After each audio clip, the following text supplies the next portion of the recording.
Buenas tardes, mi nombre es Isi Gutiérrez y en esta oportunidad pues vamos a hablar sobre la medición de rendimiento en los centros de inversión, tomando en cuenta que los centros de inversión son aquellas unidades que están dentro de grandes organizaciones o dentro de las empresas que son los responsables de la medición de la rentabilidad por cada inversión que hace la empresa, a través de una serie de indicadores que se utiliza como herramienta de información financiera para la toma de decisiones. En esta oportunidad pues vamos a utilizar los indicadores de rentabilidad como lo es el retorno sobre la información, el ingreso residual y el valor económico agregado.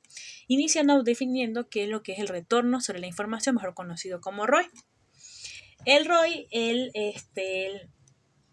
utiliza o razona los ingresos generados en base a los activos que generan esos ingresos. Por lo tanto, él considera o se considera que sea importante que esos ingresos para el cálculo de ROI sean obtenidos antes del impuesto.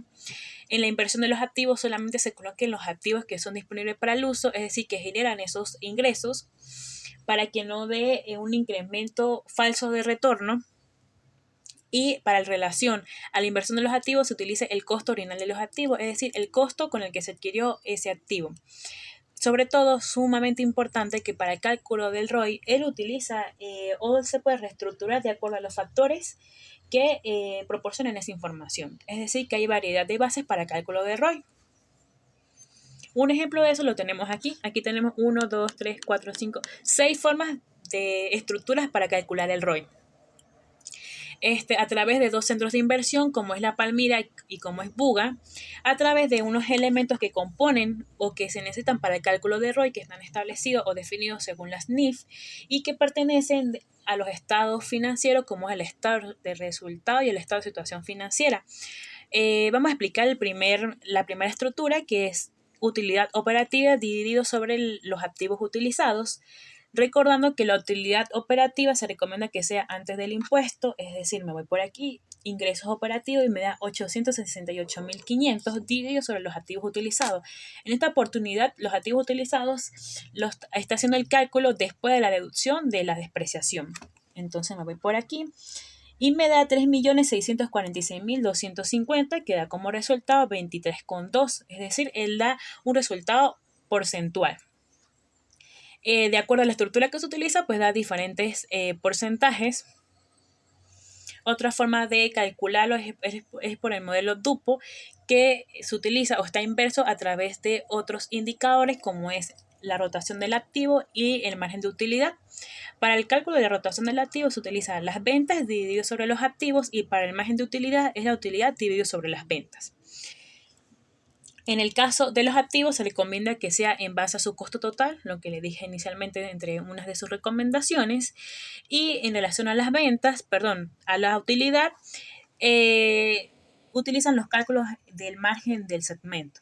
Entonces, pues sustituimos los valores según los elementos que están dentro de los estados financieros y me da 24,60 para el centro de inversión de Palmira y para Puga 5,3. De ahí lo importante, como le dije anteriormente, de que depende de la estructura que se utilice para el cálculo del ROI, pues él da diferentes porcentajes, todo depende de los objetivos que componen la tasa de rendimiento, es decir, de acuerdo a la característica o la decisión que quiere tomar el gerente.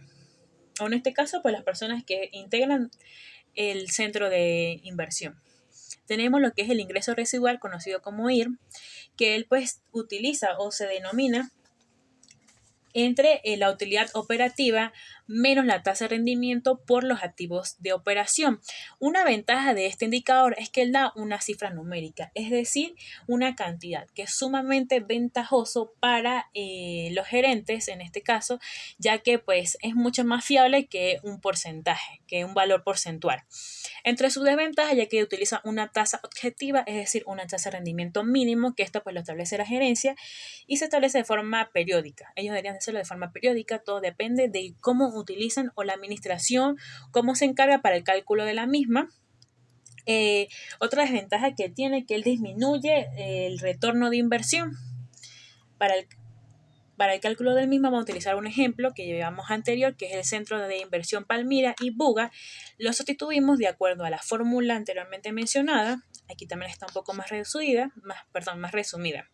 que tenemos que los ingresos se obtienen después de los costos, después de la deducción de los costos. Si nos vamos por aquí, tenemos que el margen de segmento después de los costos que da 1.147.500 por 0,15, que esta es la tabla objetiva que establece este centro de inversión. Todo depende, como les dije anteriormente, de cómo calculan ellos la administración ese cálculo. Por los activos, es decir, los activos al costo, que da 4.670.625 y como lo dije anteriormente, da un dato numérico de forma o un importe monetario, es decir, que me da para el cálculo de Pamira 446.000